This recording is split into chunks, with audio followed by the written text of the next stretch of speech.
everybody. Welcome back to the show. This is your boy Jay Larone. And if you don't mind, please like, share, and subscribe. And today's topic, we are going to be talking about how Black women are not being protected.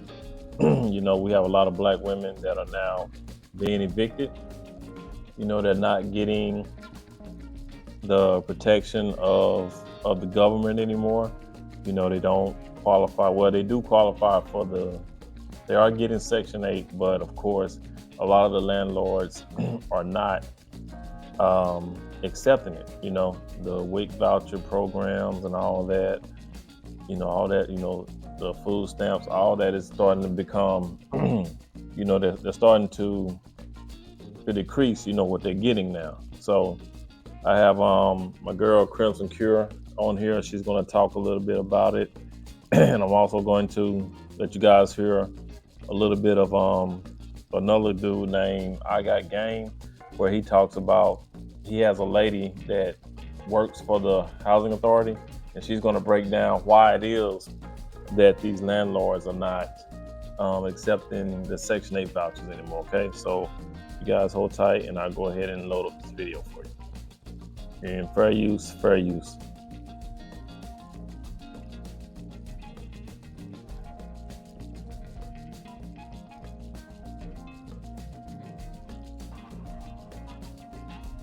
Hey there, my Crimsonites, and welcome to the Crimson Cure channel. I'm your host, femininity coach and author of the Crimson Cure, and this is my perspective. So we're back to winter being here. We're back to Zaddy leaving Black women all alone.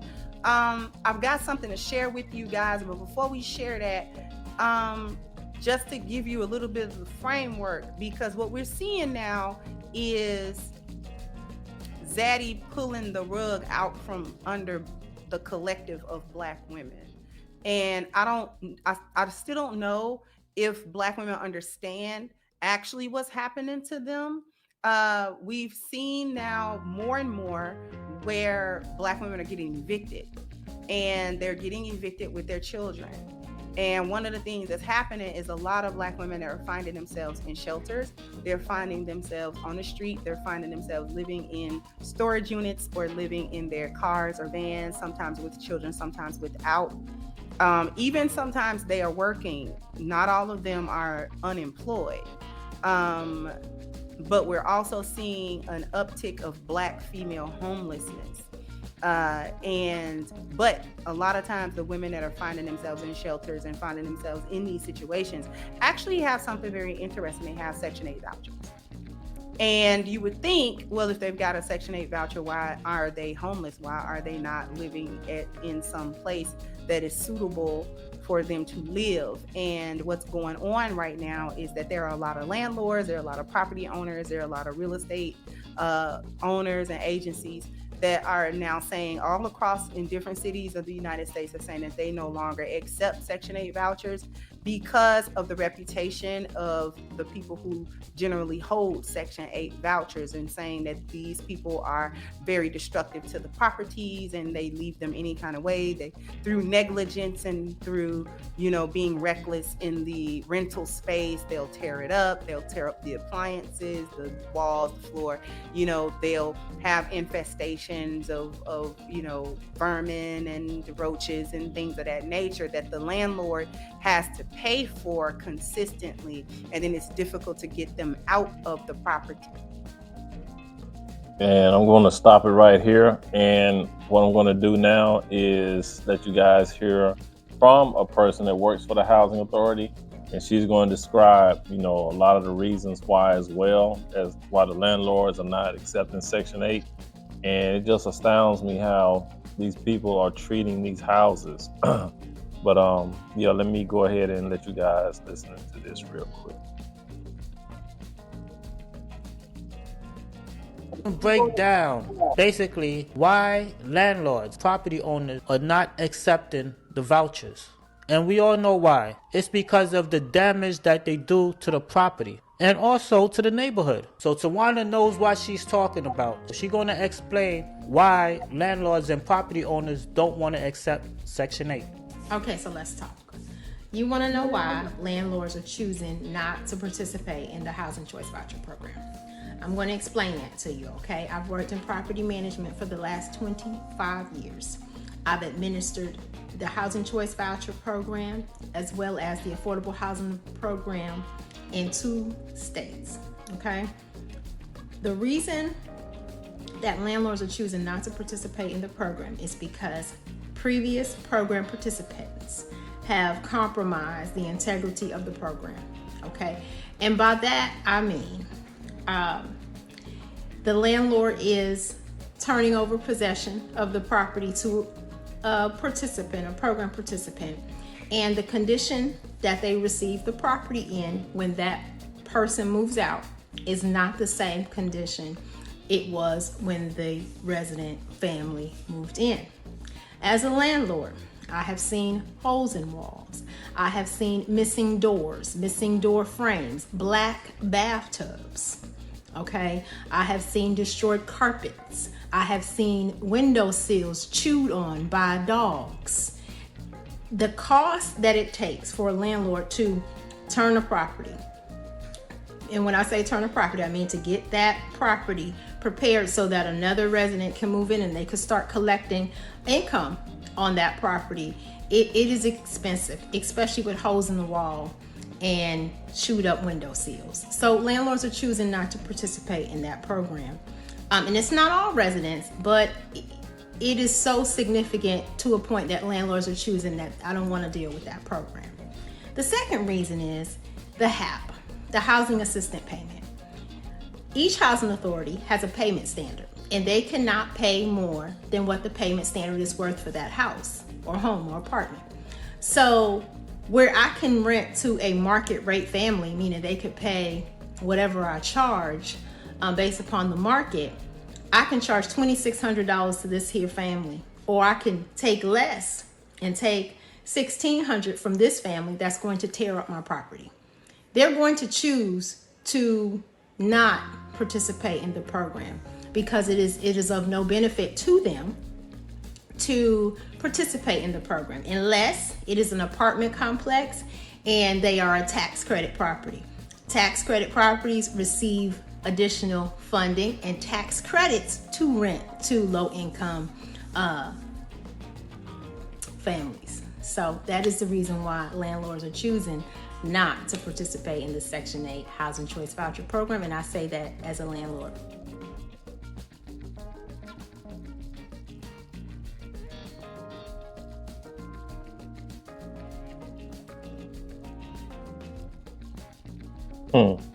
Wow. Wow, you hear that?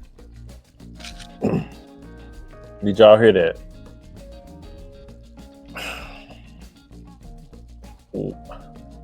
I'm still trying to get my mind wrapped around this black bathtub thing. that when I heard that, I just died laughing because that was, how do you, I mean, I don't understand. Well, how do you get a black, what are you doing to get a black bathtub? That right there kills me. But as you can see, these women are just tearing up these houses. The money's not coming out of their pocket, so they don't care about it, you know? But let's go back to the Crimson Cure and hear what she has to say about where the money is being allocated. Because, you know, they have the money.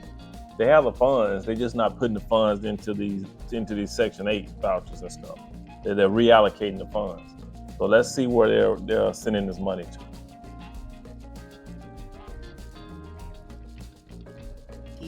After they're in the property, it's a long, expensive endeavor to evict people because you got to prove and you got to keep going to court, and then the court might give extensions and so on and so on.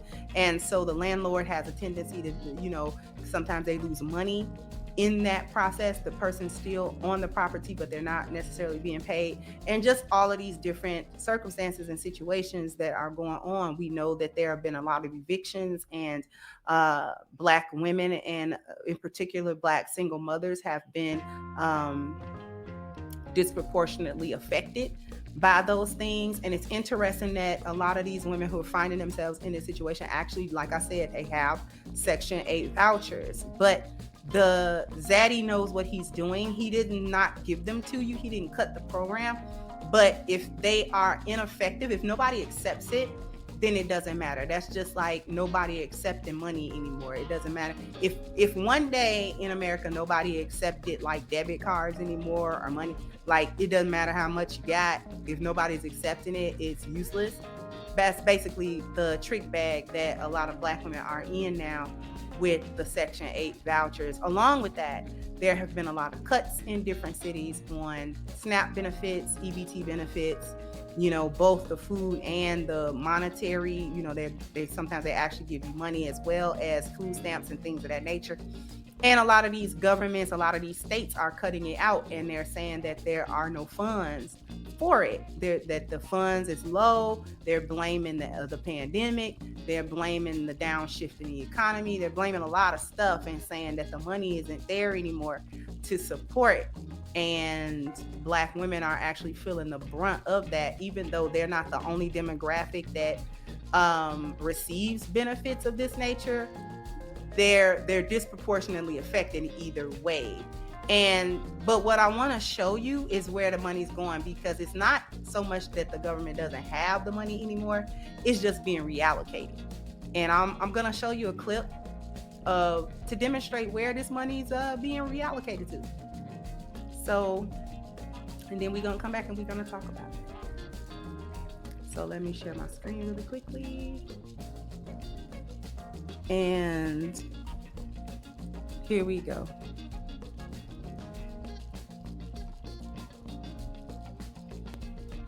Needing humanitarian assistance as well as food, water, medicine, shelter, and other aid to Ukrainians displaced by Russia's war, and provide aid for those seeking refuge in other countries from Ukraine. It's also going to help schools and hospitals open. It's going to allow pensions and social support to be paid to the Ukrainian people so they have something in their pocket. It's also going to provide critical resources to address food shortages around the globe and to deliver much needed humanitarian assistance as well as food, water, medicine, shelter, and other aid to Ukrainians displaced by Russia's war. Now, let me stop sharing that. Did you hear him? So yeah, that's basically it. The money is, of course, is being sent to Ukraine. All that money for Section 8 is being sent overseas to help in the Ukraine war. So pretty much the government has washed their hands of helping out Black women. You know what I mean?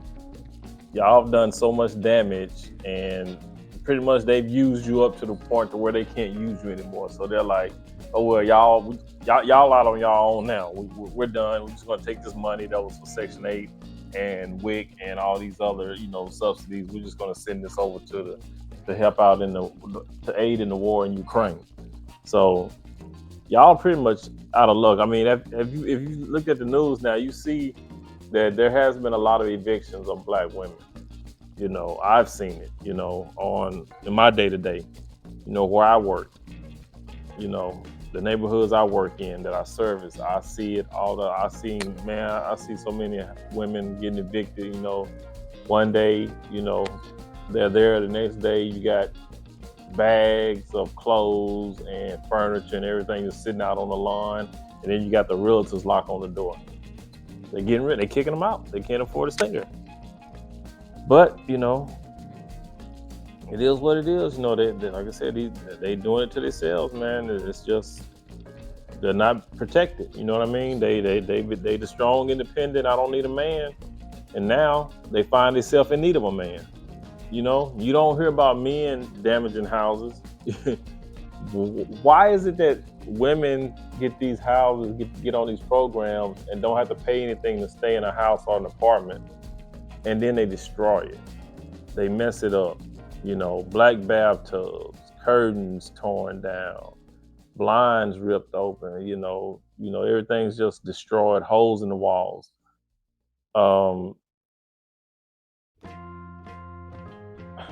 I don't get it. How come you never hear about a guy, a man that has a house or an apartment destroying it? But they rather, I mean, I don't know, man. Y'all tell me. That's confusing as hell. You never hear about a guy messing up a house. You never hear them talk about that. Never. I've never heard of anybody talk about a guy messing up a house. Even though guys don't get benefits like that, you know what I mean? But still, why do you have to destroy a house that you are not really paying for? That's crazy to me. That doesn't make any sense. Y'all explain it to me. Leave a comment down below. Leave a comment down below, man, because tell me what y'all think, man. Tell me what y'all think about that. Why do women get on these programs to where they don't pay anything for these houses or apartments or condos that they're living in or duplexes and destroy it? That's what I want to know. You and your kids are that unruly, disorganized, dysfunctional, whatever you want to call it, ghetto, that you gotta mess up a place that you're not even paying for. The money's not even coming out your pocket, but you destroying it.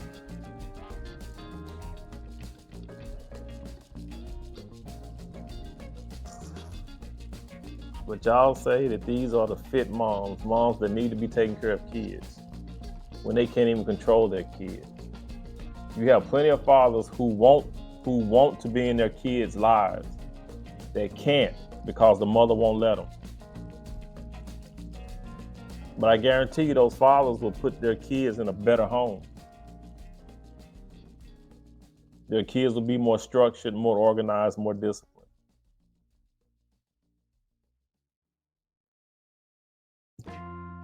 Hey, this is the world we live in. This is the matrix. Everything is upside down. Everything that's right is now wrong. Everything that was wrong is now right. It doesn't make any sense, man. We're backwards. We're upside down. Everything is flipped inside out. It's stupid. You know, it's like we're in an alternate universe, man. But y'all, peace out. I'm finna get off this. This is crazy. But yeah, y'all, please be good to yourself. By all means, be good to one another, and I'll holler at you in the next one. Peace out.